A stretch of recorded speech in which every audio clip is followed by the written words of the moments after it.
को न्यून प्रणाम। आज मैं आप सभी को गुरु महाराज जाम्बो जी का दूधो जी को पर्चा देना बताने वाली हूँ। तो चलिए वीडियो को शुरू करते हैं। जम्बेश्वर जी ग्वाल बालों के साथ गऊ आदि पशुधनों को लेकर वन से लौट आए थे। बालक वहीं जम्बेश्वर जी के पास खेल रहे थे, क्योंकि गऊ आदि पशुओं को पानी पिलाने का कार्य जाम्बो जी के ही अधीन था। कुएं पर पानी पीने की जगह सीमित थी। पशुधन अत्यधिक था। गाय, भैंस, बकरी, ऊंट आदि पानी तो सभी को ही पिलाया है। सभी प्यासे हैं, किंतु पहले कौन पिएगा, प्रतीक्षा कौन करेगा। सभी इकट्ठे तो पानी पी नहीं सकते, इसलिए बारी बारी से जल पिलाने का कार्य जाम्बो जी कर रहे थे। जो लोग पशुपालन करते हैं वे ही जानते हैं कि यह कार्य कितना कठिन होता है।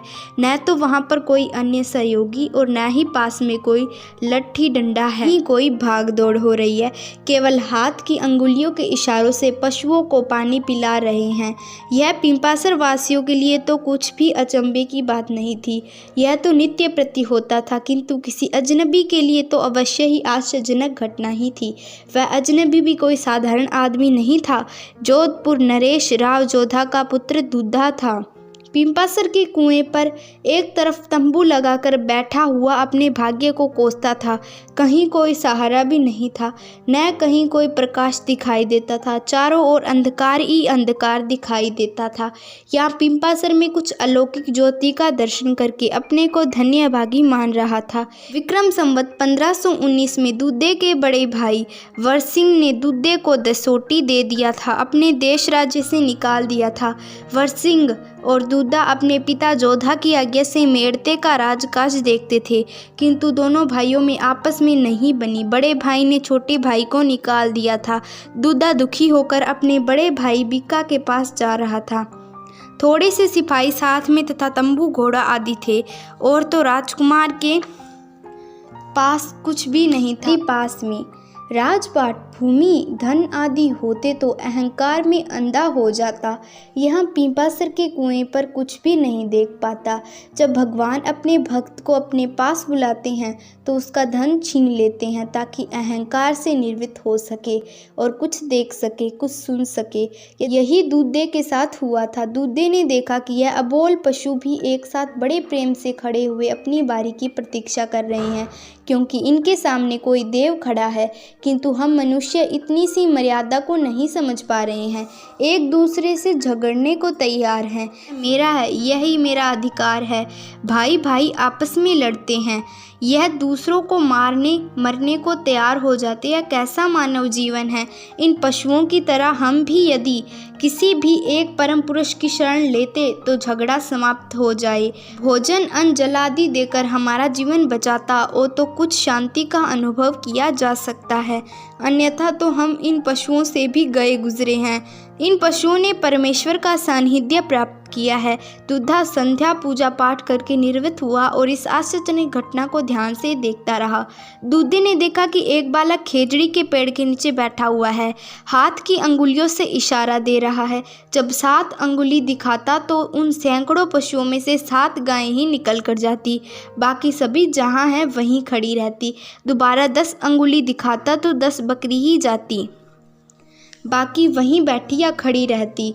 5 उंगलियों के इशारे से 5 भैंसें जाती। सभी पशु यंत्रवत खड़े रहते, बारी बारी से जल पीते, वापस आकर शीश झुकाते हैं, दूसरी तरफ तरपत होकर खड़े हो जाते हैं। दूधे ने हाथ जोड़कर अपने तंबू में बैठे बैठे ही आदेश किया, तो अवश्य ही हमारे इष्ट देवता है। हम लोग अम्बा, शक्ति, लक्ष्मी के पुजारी है। यह तो अम्बा के ईश्वरी है, इन्हें प्रणाम कहना उचित ही होगा। मेरे भाई ने तो मुझे निष्कासित कर दिया है, अब मेरा सहारा कौन है। इसके निकट चलो, इनकी व्यवस्था कथा कह दूँ। जब ये पशु भी इनकी आज्ञा का पालन करते हैं तो मेरा भाई वरसिंह क्यों नहीं मानेगा। यहाँ तो मेरा कार्य सिद्ध हो जाएगा। मुझे किसी अन्य भाई की सहायता लेकर खून खराबा करने की शायद आवश्यकता नहीं पड़ेगी, किंतु यहाँ पर तो संपूर्ण गांव के लोग मुझे देख रहे हैं। यहीं पर जाकर इनके चरण पकड़ लूँ और मेरा कार्य न बने तो अपमान ही होगा। ये लोग मुझ जैसे दुखी व्यक्ति का दुख और भी बढ़ा देंगे। ये लोग मेरी हंसी उड़ाएंगे। बिना विचारे छटीती आगे कदम न न उठाए। यदि कार्य सफल न हो तो लोगों में हंसी का पात्र बन जाता है।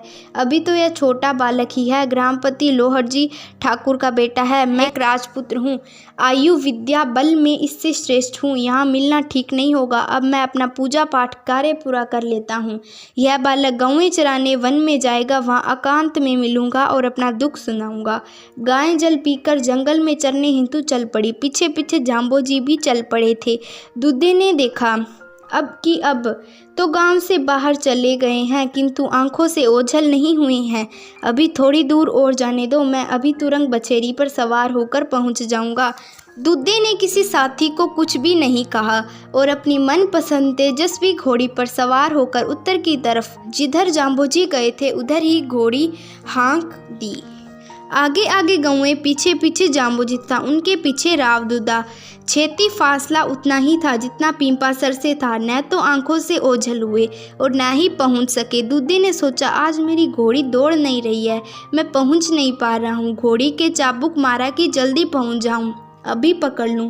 घोड़ी छलांग मारने लगी, वायु की तेज दौड़ने लगी, किंतु ज्यों ज्यों घोड़ी भागने लगी त्यों त्यों दूर ही श्रीदेव दिखाई देने लगे। अब तो कहीं आंखों से ओझल न हो जाए, फिर मैं कहीं का भी नहीं रहूँगा। अपने साथियों को तो छोड़ आया हूँ, मैं अकेला क्या कर सकूँगा।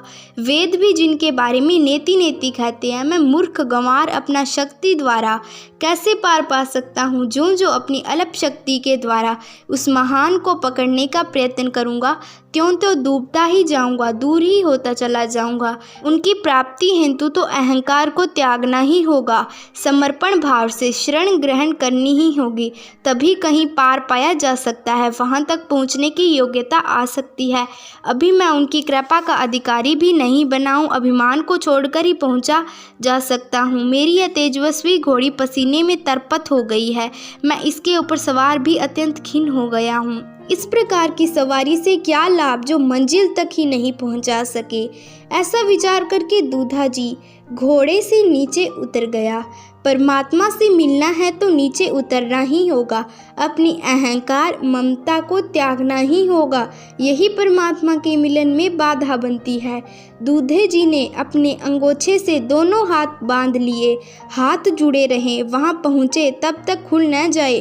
बार बार जोड़ना तोड़ना ठीक नहीं है, एक बार जुड़ गए हो तो फिर जुड़े ही गए, पुनः टूट न जाए।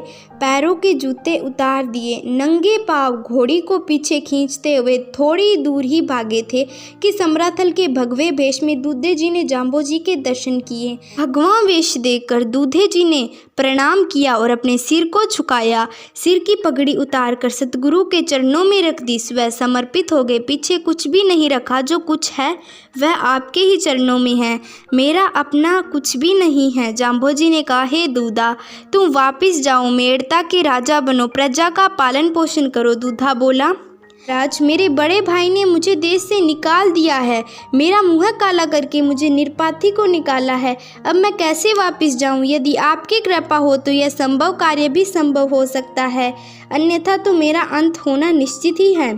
जाम्बोजी ने कहा, हे दूधा, मेरी बात पर विश्वास करो, आज से तुम नरेश हो, मैंने जो कह दिया वही होगा। यदि तुम्हें मेरी बात पर विश्वास नहीं हो तो तुम यहाँ से वापस जाओगे, तब नागौर के उत्तर दरवाजे पर तुम्हें 2 घुड़सवार मिलेंगे, वे तुम्हें वापस बुलाने के लिए आएंगे। वहाँ से आगे बढ़ोगे तो मुंडवा के तालाब की पाल पर तुम जहाँ तंबू गाड़ोगे वहीं तुम्हें अपार स्वर धन मिलेगा, रुपयों आदि के टोकने मिलेंगे, तुम ले लेना, वह तुम्हारा ही धन। जी बोला, हे महाराज, मेरा भाई मुझ पर क्रोधित हुआ है, अभी भी मुझे खाने के लिए दौड़ता है, यह मैं देखता हूँ, यह कैसे संभव होगा। जाम्बोजी बोले, हे दूधा, सुनो, जब से तुम वहाँ से छोड़कर आ गए हो तो तभी से वह विर्म हो गया है, यहाँ पर आने से तुम्हारा भी गर्व गलित हो गया है, तुमने अपनी अहंकार की प्रतीक पगड़ी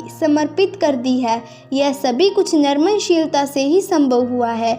दोनों ओर से पत्थर टकराता है तभी आग प्रकट होती है, आग से जल टकराए तो आग बुझ जाती है, रंग को देखकर रंग बदलता है, यह भी कुछ कृष्ण चरित्र से ही संभव हुआ है। दूधा जी ने पुनः प्रार्थना की, हे गुरुदेव, आप मुझे अपने भेद का चिन्ह समृद्धि के रूप में भेंट दीजिए। वह तो मेरा यहाँ शांति शक्ति के प्रतीक रूप में रहेगा तथा आगामी आने वाले शत्रुओं का मैं सामना कर सकूं, इस हेतु मुझे शस्त्र प्रदान कीजिए। आपकी अपार कृपा होगी तो मैं न्यायपूर्वक राज्य करते हुए प्रजा का पालन कर सकूं। विधर्मियों से लड़ने हेतु मुझे ऐसा संबल प्रदान कीजिए।